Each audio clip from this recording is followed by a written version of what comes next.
It is surely impolite to name drop. I won't do it, not even in front of a crowd as distinguished as this. But what I will do is word drop, and I'll ask you to join me. The word that I want to drop is interim.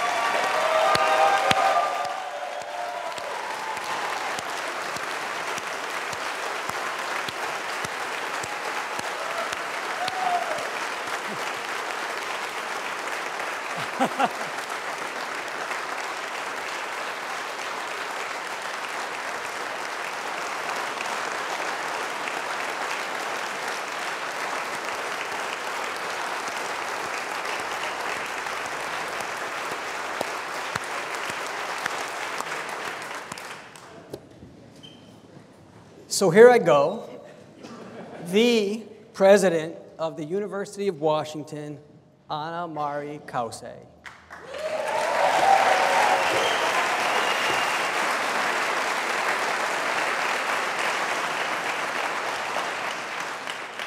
That definitely sounds awesome. Awesome. Importantly, the ability to name drop was made possible by all of you.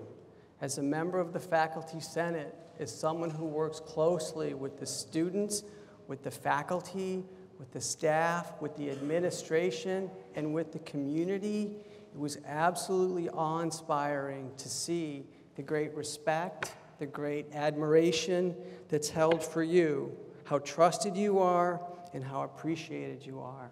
It was really amazing.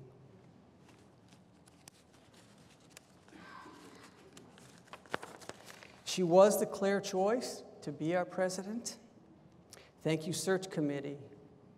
Thank you, Regents. Thank you, everyone here who made your voices loud and clear so that we could make the right choice. I can say there was not a person in the room last night when the announcement was made that didn't say that this moment will affect the future of the University of Washington for decades to come. How does such success happen? I think it was nicely captured by Swani Savanda. It is so embodied by Anna Marie.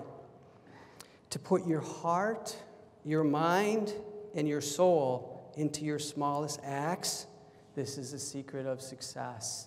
And clearly, she embodies that with everything that she does. This can be traced actually to her childhood. She was born in Cuba, where her father was the Minister of Education. When she was just 3 years old, her life was disrupted by a revolution. They had to leave Cuba. Her parents had to take jobs in a shoe factory. This period instilled in her a commitment to the importance of education, to accessible education, and empathy for those that struggle. Anna Marie joined the UW faculty in 1986 as an assistant professor of psychology after earning degrees in English and psychology from the University of Miami in 1977, and a PhD in psychology at Yale with a concentration in child clinical and community psychology. She currently is a professor in psychology in American Ethnic Studies with secondary appointments in the Department of Gender, Women, and Sexuality Studies and in the College of Education. Amazingly, given all that she does, she maintains an active research program focusing on adolescent development with a special emphasis on at-risk youth. She's also a strong advocate for women and underrepresented minorities to pursue careers in science, technology, engineering, and math. In addition to her commitment to research, she remains committed to education and hasn't left the classroom since she joined the faculty 29 years ago. She is, at her heart, a faculty member. During the course of her career, she's had numerous leadership roles. She's been the director of the UW Honors Program, chair of American Ethnic Studies, chair of psychology, executive vice provost, and dean of the College of Arts and Sciences.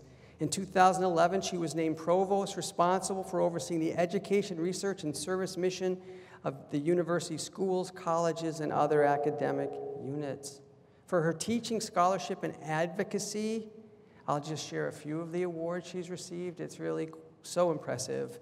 The Dalmas Taylor Distinguished Contribution Award, the Luis Fernando Esteban Public Service Award, the James M. Jones Lifetime Achievement Award of the American Psychological Association, the Grace Hopper Exemplary Leadership Award, and the Distinguished Contribution Award from the Society for Community Research and Action. In 1999, she was awarded the Distinguished Teaching Award, the highest honor the University of Washington gives to faculty members. In going through my preparation for today and thinking about how Anna Mari continues to be asked to do more, an aphorism by Francis of Assisi comes to mind. Start by doing what is necessary, then do what's possible, and suddenly you are doing the impossible. When I think about the boundlessness of the University of Washington, again, no one characterizes it better. And then finally, I'd like to conclude my introduction with comments from some people that know Anna Mari the best. Kate O'Neill comments that Anna Mari is deeply serious but lighthearted. She is tireless in her work on behalf of others, but still makes time to hang out and laugh. Jerry Baldesty states, Anna Mari truly values our students and enjoys being with them, talking, listening, discussing with them, learning from them. She also inspires all of us to do our best work for UW faculty, staff, and students. Mary Lidstrom states, Anna Mari has that rare combination of strong principles and the courage to stand by them. And then finally, from Lenina Arenas Fuentes, when Lenina said to Anna Mari, when Anna Mari was appointed to be interim president, she said, I will do all I can to support you being successful. Anna Mari stopped her and exclaimed, no, and pointing out the window to the rest of the university, she said, we work for them. We work for them. And so please join me in welcoming our president, who is here to work for us, but to also show that we are here to work for her.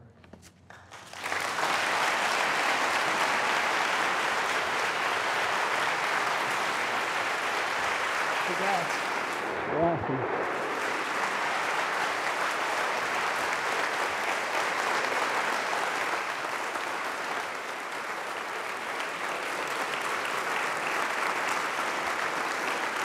Thank you. Thank you so much. Thank you. At the risk of starting by being a prima donna, I'm going to need some tissue. Oh, thank you so much, Norm. It's going to be such a pleasure working with you and with all of Faculty Senate. We have a really ambitious agenda, and I really look forward to moving ahead. I'm not someone that's short for words, but wow. It really is a tremendous honor to be selected to be president of the University of Washington. This place has really changed my life, and it truly is humbling to be given this opportunity. I want to join Norm in thanking the search committee. I want to assure you that they put me through my paces and kept me on my toes, but I especially want to thank the regents. At a time when regents and trustees at other universities seem to be expressing distrust in the academy and in its faculty's ability to run things, our regents, and we have three of them here today, Rogelio Riojas, Joanne Harrell, and Jeremy Jake, they've really shown a confidence, not just in faculty leadership in general, but in the leadership of this university. Because this wasn't just a vote of confidence in me. It's a vote of confidence in us. Thank you.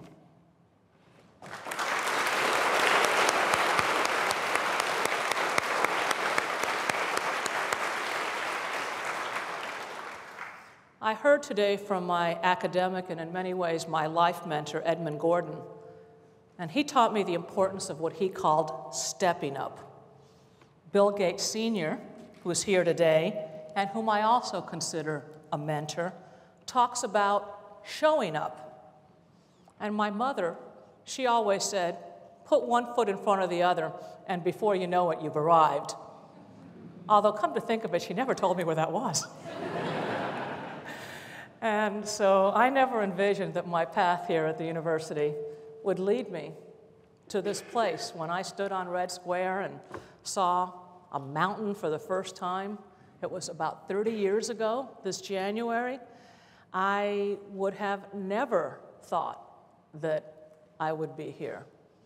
But I do take very seriously the notion of being fully in the journey and of always walking forward, even when your destination isn't clear to you. You put all those small steps together, you take that occasional leap. Sometimes you have no idea where the next foothold will be, and sometimes you feel like falling because guess what, you are. But you keep on picking yourself up, you keep moving, and you end up someplace that you never thought you were going. And when you get there, it seems just right. Now, it's the same way with research, discovery, inquiry. Some of our greatest discoveries come from what seems to be a fortuitous convergence of forces, happenstance opportunities that lead to something different, to something greater than we'd ever imagined. And so I'm here today humbled by a responsibility, and yes, by a privilege that's greater than anything I could have imagined, on behalf of a university that I really love, that I grew up in, a university that's truly changing the world. And you know what? It feels just right. And the fact that I've shared this journey with so many of you, I see so many people out there from various stages in my life and my career, that's what makes it truly special. Because this isn't my university. This is your university. This is our university. I promised at last... Yeah, come on.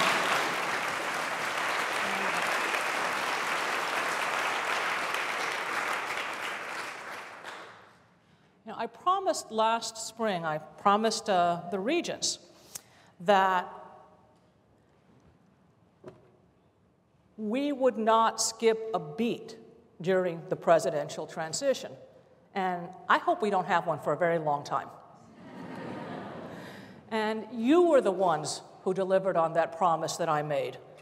You're the ones who make things happen. Just walk around this university. You can feel that sense of momentum, of excitement.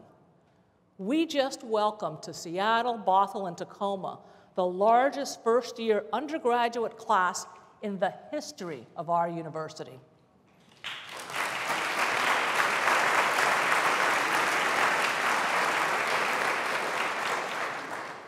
Also joining us are a really terrific group of transfer students from across the state, along with outstanding graduate and professional students.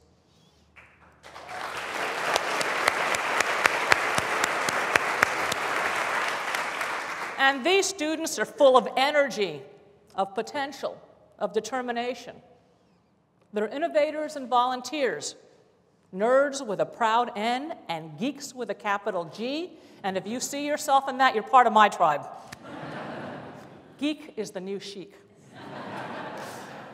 You're artists and athletes, entrepreneurs and engineers, driven to dance, to discover, to dare. Students, you're the leaders of the future.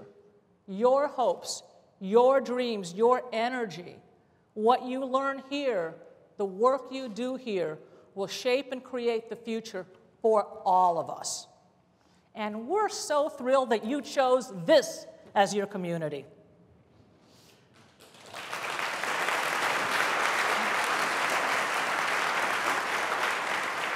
We knew you were smart when we accepted you. I also want to welcome the almost 300 new faculty that joined our university this year, from across the nation and across the world. You and your colleagues are the reason that so many promising students want to study here. And to all our newcomers, including our very dedicated staff, they arrive throughout the year. This is a community that you can belong to for the rest of your lives. We're all interconnected as alumni, faculty, staff, students, supporters, sharing what I like to call this wonderful purple thread. My most recent graduate student mentee, he graduated the year before last, Rick Cruz, is now an assistant professor at Utah State. He's working on a research study with one of my very first graduate students, Nancy Gonzalez, who's now an endowed full professor at Arizona State. He's also on the faculty with one of my former postdocs, recently promoted to full professor, Melanie Dominique Rodriguez. And the person that I worked with most closely as we put together the grant that supported the project is Rand Conger, a distinguished professor from UC Davis who received his degree in our sociology department and is a proud alum. Talk about a long purple thread.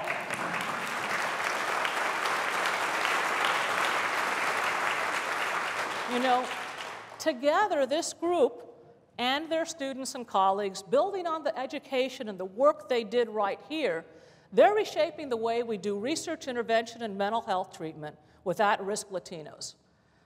That's what a family does. That's what community is. And that research that starts here, that research that we do and gets pushed out to universities really across the world, continues to impact the world in really transformative ways. I was so pleased last week to join the Institute of Health Metrics evaluation when they received the Outstanding Global Health Organization Award. Did any of you know? I didn't know until that night that we have 167 organizations in our region working on global health issues, and almost all of them have a collaboration with UW faculty and with dozens of our departments. When I say that we're changing the world, I mean it. We're also really pleased to be moving full steam ahead on our medical school expansion in Spokane. This is a tremendous opportunity for the people of Spokane and throughout Eastern Washington, and really for all of us. So much momentum. But we still have a long way to go. This session, this legislative session, we saw a big investment in access with historic tuition reductions. Next session, we'll be seeking a clear investment in excellence with an emphasis on accelerating progress on improving faculty salaries, because it's top faculty that make us excellence and that make our promising students come here. We have to continue to focus on both access and excellence.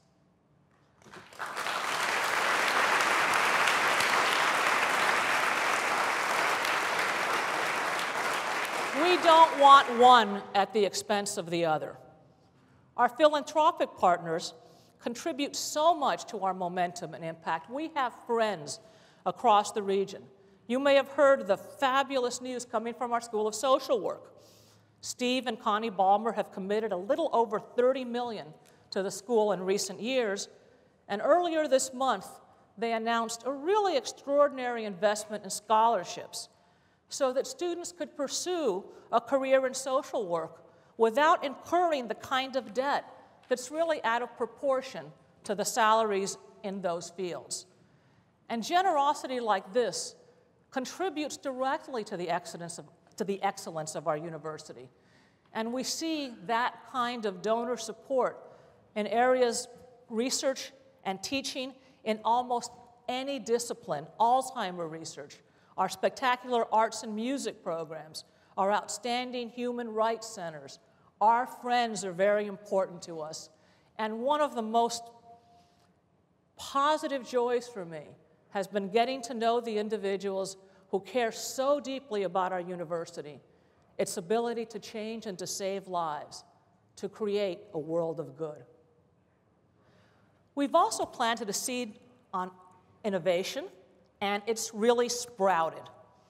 From expanding enrollments in computer science, to the reshaping of commotion, to the historic launch of the Global Innovation Exchange.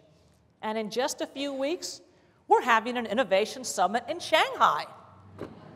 We're staking a worldwide claim to innovation for the UW and for our whole region. When we were ranked number 4 in the world by Reuters, behind number 4 in the world.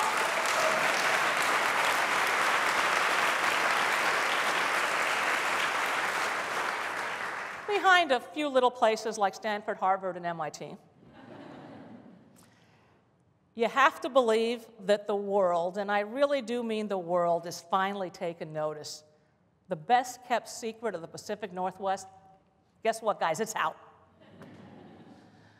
Now, when I interviewed with the regents, I told them that if I became permanent president, or at least interim president for a very long time, I didn't envision fundamentally changing the course of the university. You have made this one of the greatest public universities in the world. Our status, our reputation is well earned. But while we're not looking for a 180-degree turn, our greatest enemy would be complacency. If we stand still, we slide backwards. So the work continues. And in a world where change is all around us and going faster and faster, we have to tackle our work with a sense of urgency. I see the role of public education as one of breaking down boundaries and breaking through barriers. We can and we should appreciate and learn from our differences. That's why the Race and Equity Initiative we began last year from this very place is so important. We want to remove barriers that limit who we can become as individuals, but also as a community. That's part of what being boundless is all about. So I'm going to talk a bit today about the ways we do that and the ways we continue to do that through our student experience, our focus on innovation, on our research and scholarship, scaling it in ways that truly transform the world. I'm also going to talk about a couple of additional points that make all of these things possible. The work we do on behalf of our state, and about our university culture. Now, it bears repeating again, we have fabulous students. And we do.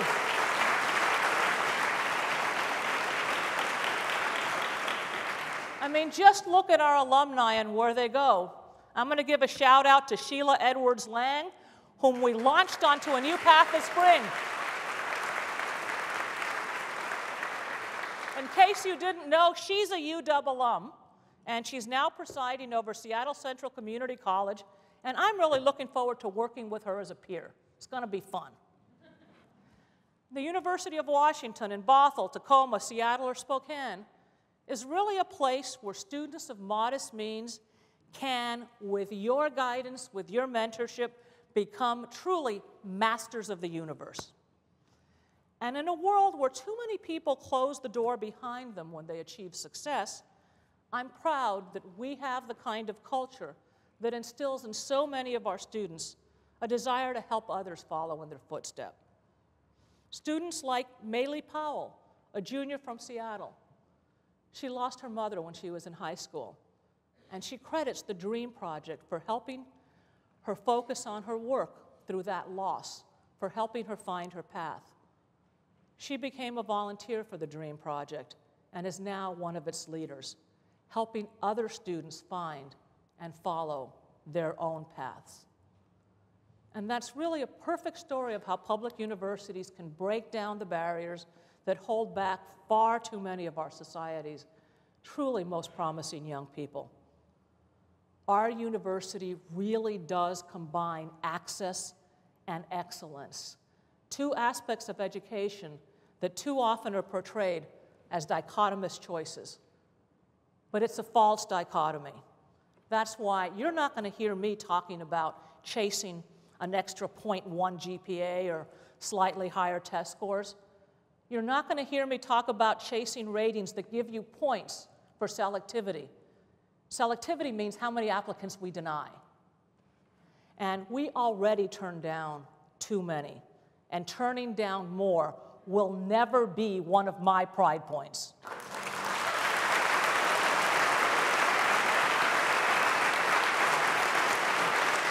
That's not who we are.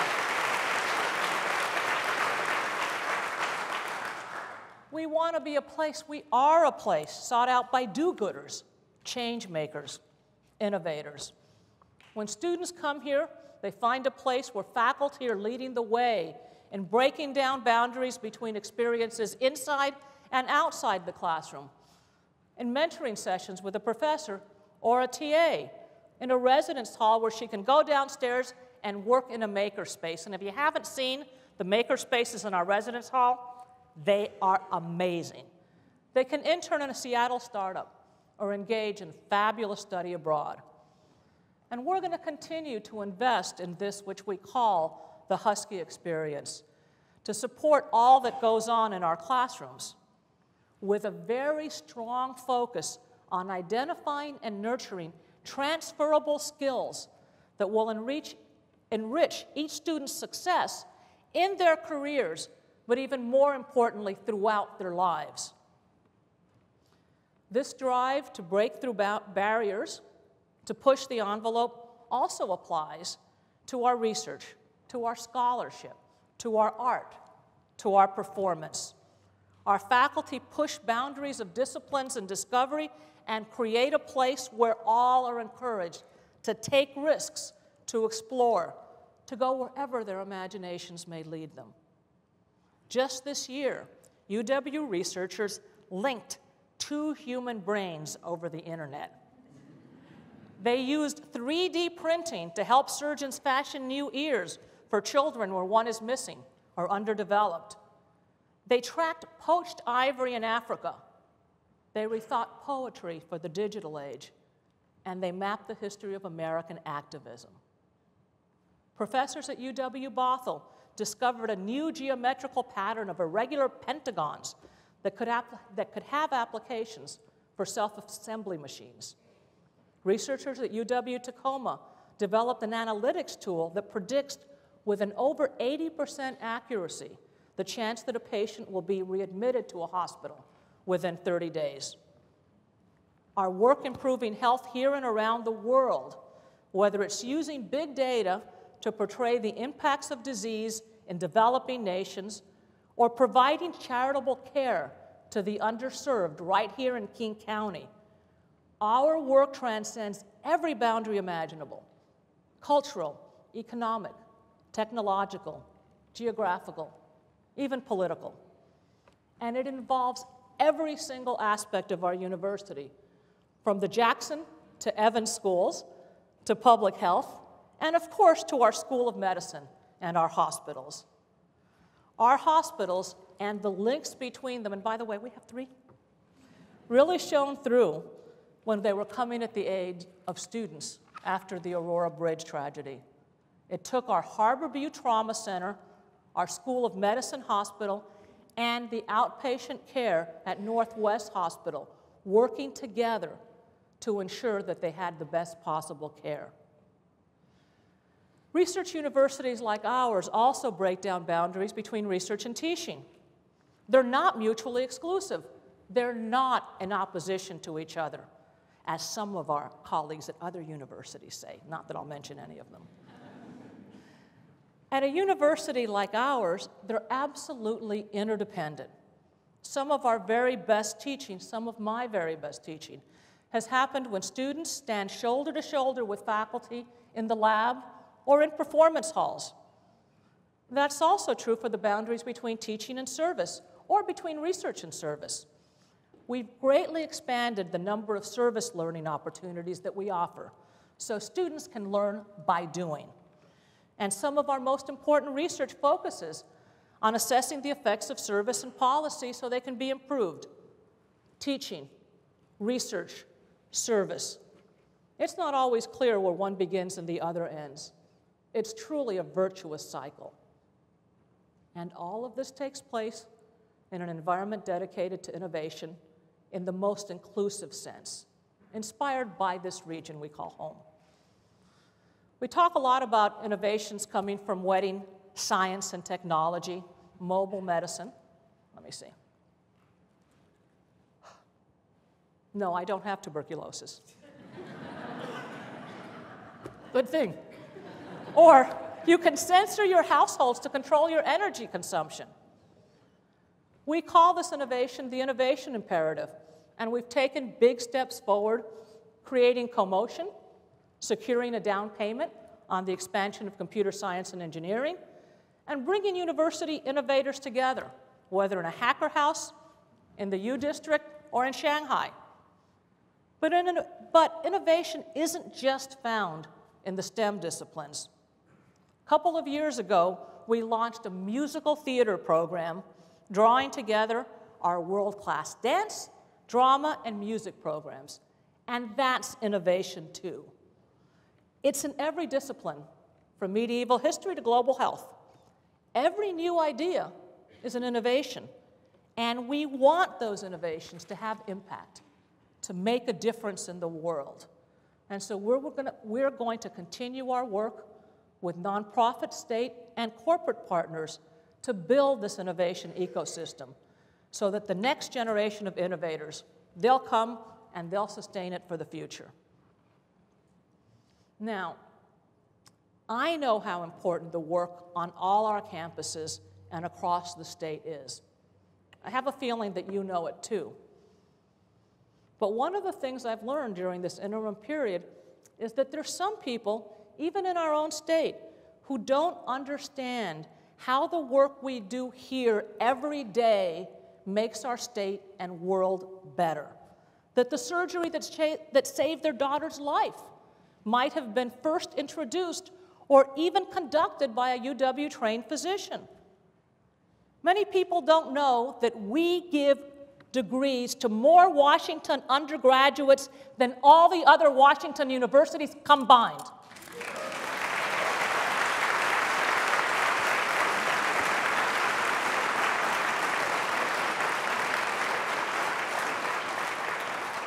And these students, whether they came from our state or abroad, they'll someday teach their children. They'll provide our state and their neighbors with needed social services.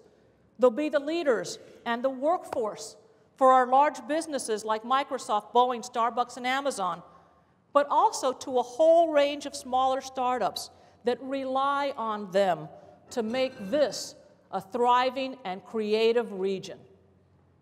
Many don't fully appreciate that the breadth and depth of our community engagement is greater than that of virtually any other university on the planet.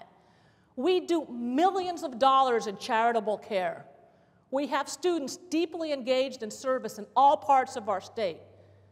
We have thousands of students in K-12 who come to our campus regularly to learn about natural science, history, culture. They attend free music and arts programs. They attend science and math camps. We are the university for Washington. We serve all of Washington. And I'm going to be asking you to help me make sure that our neighbors, that our legislators understand this, that they see the University of Washington through our eyes, that they really see what we do here. And as we do that, I want to ask all of us to recommit to that great public mission that is absolutely and will always be at the core of who we are.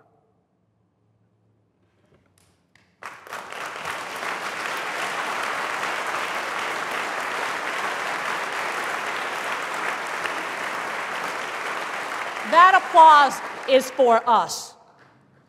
Now, some of you may remember I used to call myself the provost of socks and underwear. Now I'm adding a little bit of lipstick, maybe the occasional skirt, because I'm president.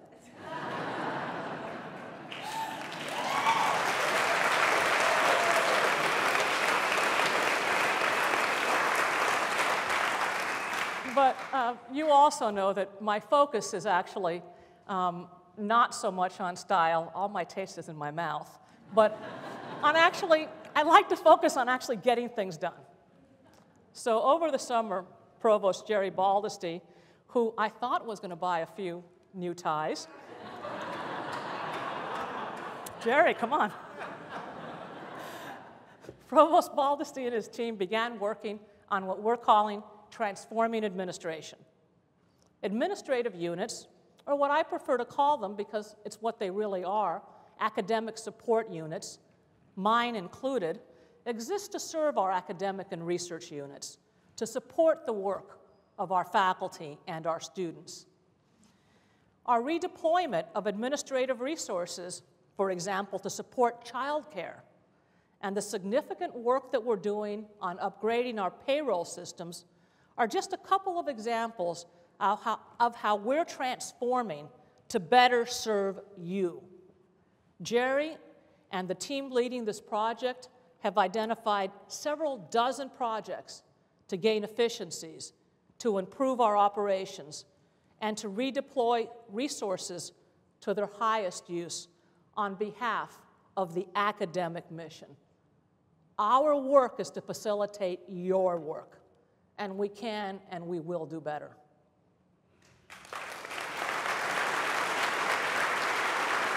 We owe that to you.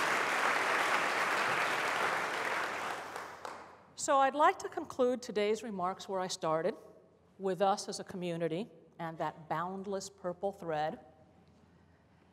If we can commit to working together to nurture that culture, to cross borders and transcend differences and pull together, then we will continue to make progress on the big, messy, hairy, complex work we do together in the service of others in pursuit of our public mission. My aim isn't to start a bunch of new things and do them in small ways. Instead, let's use our culture, our way of working together, to make real progress on the big things that truly make a difference. It's our culture that makes the complexity of this university not a weakness, but a strength. It's what pushes us to take risks so that we can make an impact on the grand challenges facing us all. And that's what it's all about. Sometimes there will be points of tension, but rather than pulling at each other, let's try to pull together. This summer, I spent some time, this glorious summer, on San Juan Island, where the College of the Environment operates a field station, Friday Harbor Labs. At one of the many lectures and events that the lab takes out into the community, I heard Susan Middleton, an award-winning photographer whose work was displayed at the local museum. For years, she spent parts of her summer at the labs, inspired by its scientists. They introduced her to the countless small invertebrate creatures in our oceans. Most of these are tiny. They're not much to look at upon first glance. Yet, they're the origins, the bedrock of life on our planet. In Middleton's exhibit called Spineless, large, majestic portraits give these tiny beings the dignity and status that they truly deserve. So armed with this new knowledge, my frequent contemplative beach walks and tide pooling uncovered a whole new wonderland. I no longer focused on the warmth of the water or the boats or even the whales that might be on the horizon. Instead, I looked down at the amazing biodiversity below me, at life forms I'd been oblivious to. This new knowledge that I'd gather broke down the boundary between art and science, and I saw the ocean's beauty in a whole new way. Now, anyone who visited me this summer had to join in, from our best friend's 80-plus-year-old mother to our 17-month-old grandniece. I'll never forget the look of delight and wonder on her face as she watched a tiny sand crab swim right between her legs as she crouched down in the shallow water. It was that same look that I saw on the faces of our scientists and students when I visited Friday Harbor Labs, where they turn wonder into discovery, and then apply it to real-world problems. That's who we are. We nurture wonder. That wonder becomes curiosity, which leads to our discoveries. And that, in turn, becomes the innovations that change our world. That wonder is literally life-saving for our bodies and for our souls. Thank you for your trust and support. But more importantly, thank you for breaking down boundaries by sharing your sense of wonder with our students, our state, and our world. Thank you.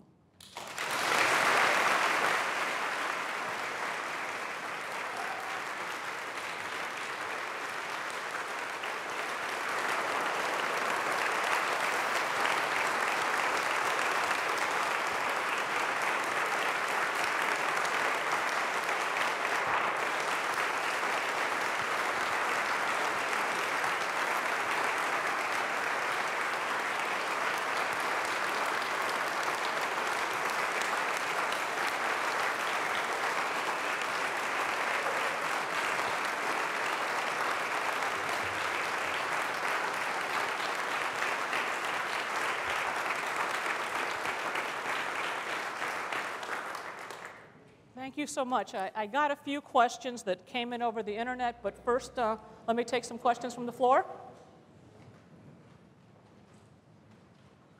Okay, then I'll go ahead and start with this first one.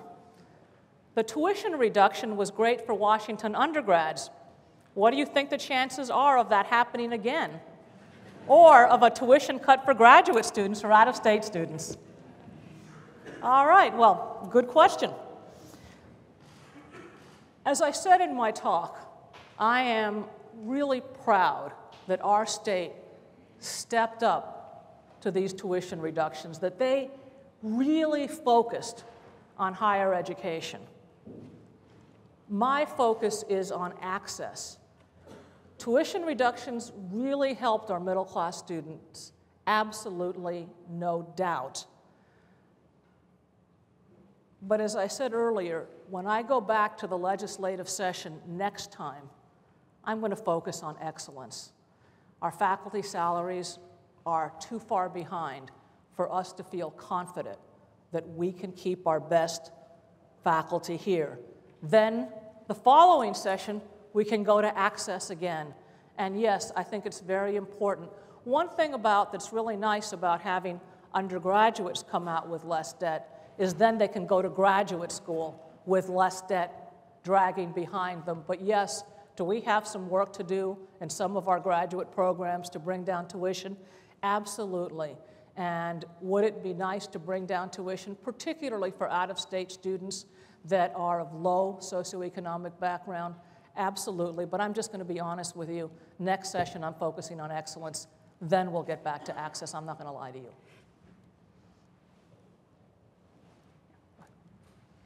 Hello, my name's Gordon. I'm from the Department of Physics, and I'm feeling rather underdressed in this particular section here. You look perfect just the way you are, Gordon. Professor of socks and underwear. One of the reasons I came to this university back in 1999 was because of the students. Both the undergraduates and the graduates here are amazing. We've had alumni from here go on, many of them, especially from the graduate school, to be professors. The Nobel Prize, the Physics Nobel Prize, we had a significant group here at the University of Washington who worked on that. The Neutrino Nobel Prize just announced. And you talked about having the largest undergraduate class this year that we've ever had. The physics department's undergraduate, the undergraduate class in the physics department is the largest in the nation. Wow. The closest one is at the University of Maryland, and it's significant, not significantly, but it's smaller. This is great. I mean, I love this. Part of what we do in the physics department with our undergraduates is they have to do research with us professors in order to get their degree. There is, of course, a bit of a flip side, and that is something I'm hoping that you'll be able to address as your tenure here as permanent president. things are getting crowded. There's competition for classrooms, just trying to allocate classrooms. We're thinking of, at times there have been conversations of converting some research space into undergraduate lab space to make sure undergraduates get their proper practical training. We're changing the mix of the department, professors versus lecturers, in order to try and accommodate some of these new folks, given that the budgets are not changing. So I hope that as you work on excellence and also access, you will work on the flip side of the access, which is excellence, but also more excellence, if you will. Yeah, I mean, Gordon, I want to say one thing because I think it's important that for me, for us, access isn't just how many students we let in. It really has to be about then that they can get the majors that they want and that they graduate. Because I think that sometimes we just focus on who do you let in, and it really is about who you graduate. Sometimes when you talked about some of the growth problems in your department, remind me a little bit about some of the conversations about growth in our region. And part of my thought about that is it's a lot like aging. The only worst thing is the alternative. The alternative, right. You know, I mean, I'd rather be in a department having problems of growth than the other way around.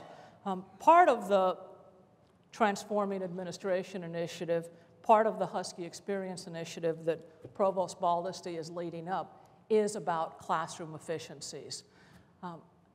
We do need, for example, we desperately need a new biology building, a new life sciences building, and we very much need a new computer science and engineering building so that we can expand, no question. But every time that we build a new building, it's very expensive. So we want to make sure that we're using the spaces we have absolutely as effectively as we can. We also have a group of faculty that I know that you're at least part of, which are looking at new ways to teach, the flipping the classroom work that we're doing that allows us to do things in a big way, but in a way that's still personal. You know, when we talk about innovation and we talk about the schools that we're behind, Harvard, Stanford, MIT, I suspect we graduate more students than all of them together. Easily. When we do things here, we do them at scale, and there's nothing to be embarrassed about that. Doing things big is, the world is big, and the world is complicated, and when we figure out those problems here, we're in a much better position to bring them out there. So understand the issues, we're working on them together. It also is part of why we hired 300 new faculty. But I'm not trying to at all say that they're not complicated, that they're not difficult, and you know, I really appreciate the work that so many of our faculty are doing. I know one faculty member who, and please, the fire folks, you know, close your ears for a second. He has folding chairs in his office that he brings into the classroom. I know how hard you're working to accommodate our students, and we'll work with you. Thank you very much.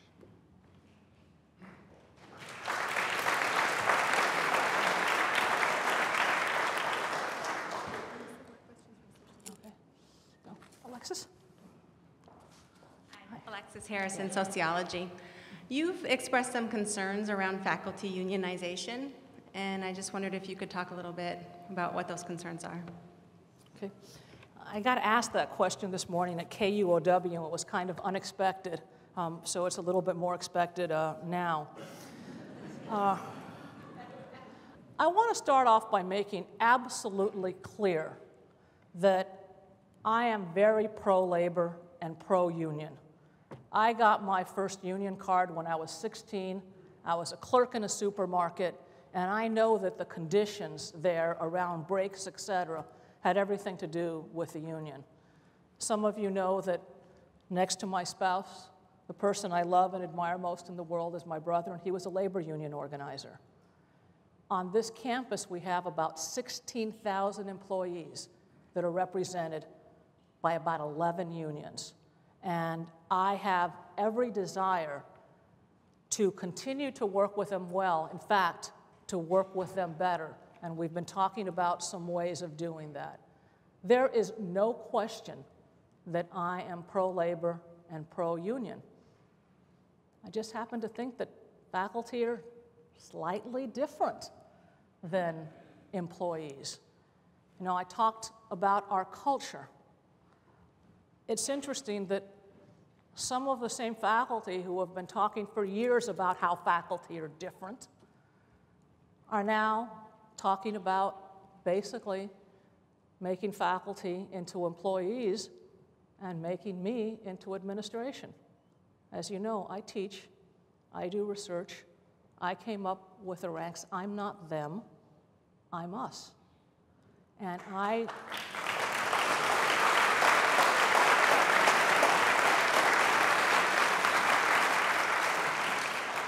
now, that isn't to say that we don't have problems. Gordon, you presented some of the problems of growth that we have. We absolutely need to make the career paths of our non-tenured track faculty more stable.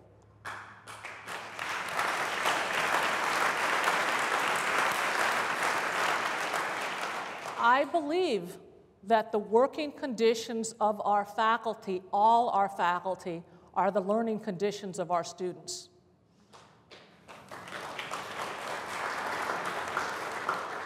We've been working and making good progress on the non-tenured track faculty, on our instructional faculty, and making career paths for them. In fact, the AAUP in 2013 gave me an award as a friend of the faculty for the work that we were doing on behalf of our instructional faculty.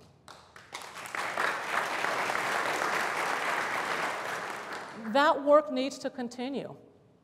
The work that we've been doing on a faculty salary policy that would really take us into a new century needs to continue. It's going slower than I'd like, but not because of balking on the part of the administration. It's going slowly because we're such a diverse and complex place, so that issues around whether it's salary or workload are very different if you're talking about the radiology department as compared to the psychology department, as compared to dentistry, as compared to the English department. We are very complex, which is one of the reasons why I have severe reservations, why I don't think that one faculty union representing us all can really honor that incredible diversity that we have. And there's no other university this diverse and this complex that has one faculty union. So I do have reservations, and I don't think it's a good idea. I think we, as faculty in shared governance, I mean, that's another issue, is that power is distributed amongst the faculty. It doesn't all, come to me or to Provost Baldesty. Guess what? The biggest management decisions that we make are made by, I don't hire anybody. I don't hire one, actually not anybody. I do not hire one faculty member. Those decisions are made in departments working together. Yes, I approve them. I don't tenure or promote a faculty member. I don't say, hey, I really like you. Come on, let's go get tenured.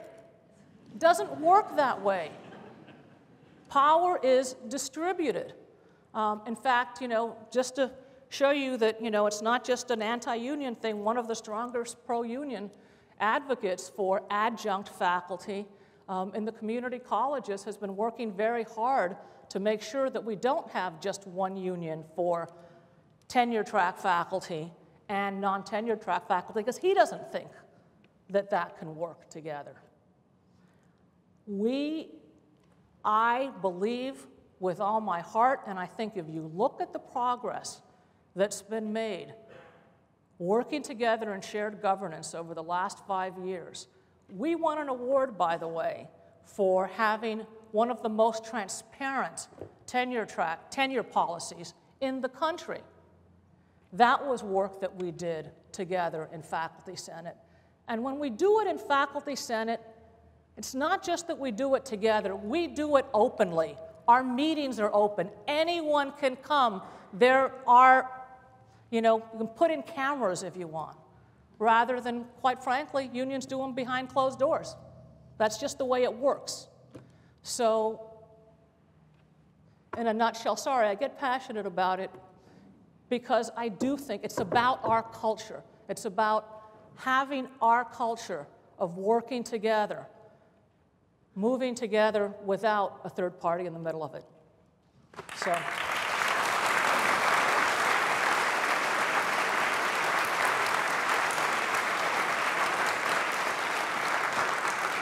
Now, do you want to know how I really feel?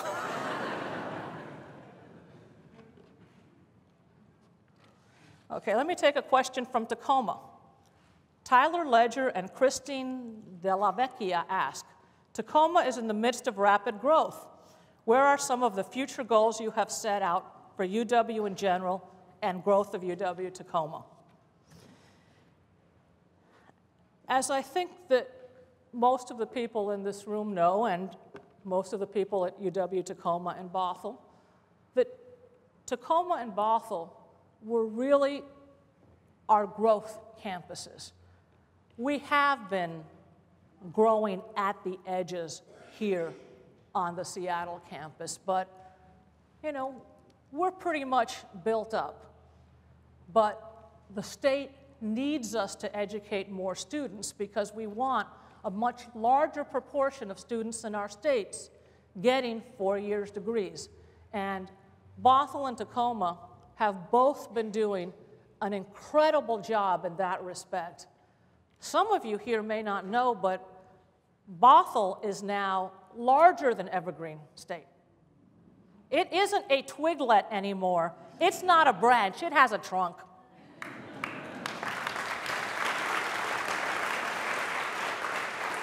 And Tacoma is just about that much behind. These really are campuses in their own right that are developing their own identity. Tacoma is an urban serving campus, and they will continue to grow. I think the real issue, and this is something that you really should work with your chancellors on, and they in turn work with us, is how fast. We don't want to grow. One thing that I can tell you is we do not want to grow in a way that endangers our excellence. All 3 campuses are UW quality and must be UW quality. So work together with your chancellor, they'll work together with us, and both of the campuses will grow, but we want to put them on a sustainable path that allows them to keep excellence every step along the way.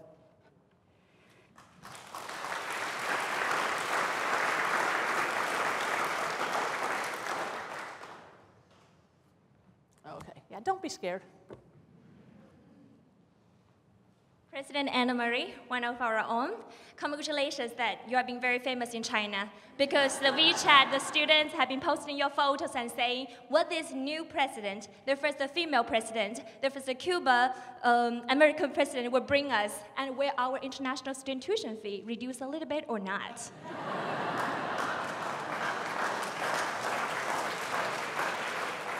Well, I'm going to China in a couple of weeks, so, we'll see. So my name is Wei. I have been here for 5 years, and I finished my PhD in English this June, and now I work as instructional consultant for UW Center for Teaching and Learning, serve the university just like every one of you have been doing. And I want to pass down some voices that in the last 5 years, I have heard a lot of great things that international students say about their experience here. I also heard sad things. For example, we pay 3 times tuition fees and also $45 of international student fee. Sometimes we feel like a little bit treating as a cash call. Or somebody is saying that flying for 13 hours all the way from China, and then I find about 90% of my classmates are Chinese, just like me. So I know that a lot of effort has been done. The workshops, the faculty have been doing, and all the programs like Kasky ambassadors. But I know it's also a long way as well because we have been accepting a lot more international students. So I wonder, from the university perspective, what are the more future direction and choices would be done to embrace diversity, including embracing international students and also first-generation minority students, because it's very important for them and for the whole campus. Thank you. Thank you. Thank you. First of all, I want to emphasize to everybody that our international students are very much a part of the diversity on this campus, and that you bring to this campus a richness of experience that our in-state students learn from. But as I said when I was talking about the Race and Equity Initiative on the stage, we don't get that richness if we don't actually work together and if we all are in our little spaces. And so that's something that we really are working on. You know that this summer we trialed sending some UW Washington State students over to China in advance to try and advance an ambassador program. We're still trying to look at the effects of that. We also are working harder to make sure that we prepare students so that they can fully engage in the experience. And I have to say, not this year, but not last year, but the year before, I taught my first freshman seminar, and it was on stress and coping. I've taught 2 freshman seminars, one on stress and coping and one on leadership. You figure that out.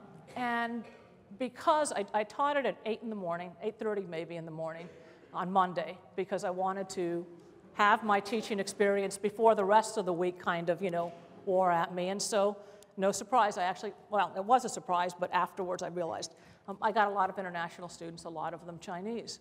And I was really, I've taught, I taught at that point for like 28 years. And I really had, what I looked forward to in the freshman seminar was a lot of discussion. And it wasn't happening, and I was having some difficulties figuring that out. And so I went to the Teaching and Learning Center, and they had some fabulous advice, including, have name tags and actually call people out. And then you get answers, and then one thing builds on another. But students kept stress diaries, and I did read about some of the difficulties that some of our international students are having. And we are working, we're doing a study trying to better understand how to better integrate our international students. Because I think that that's important, not just for the international students, it's important for us. We really want to, you bring the world here to our students, and we want to take advantage of that. In terms of the cost, there are some universities that have, here's what we pay for in-state students, here's what out-of-state domestic students, and here's international students. We don't make a differentiation between international students and students from California. So, and, we can wonder. Or Florida, just to make it clear. I'm not picking on California. So we don't make those kinds of distinctions. What I think our legislature would say, and they're right, is that our in-state students and their parents have been paying taxes towards.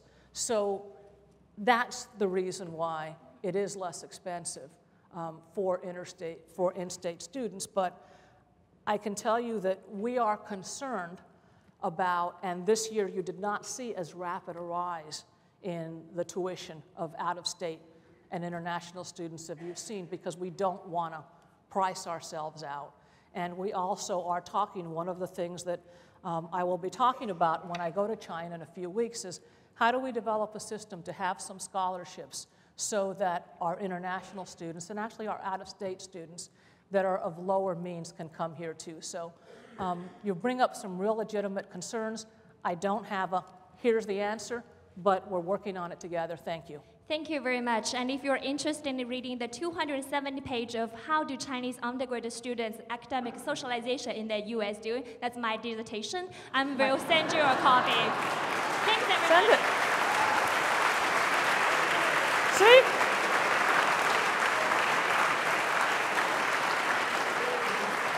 That's what our students add to the experience.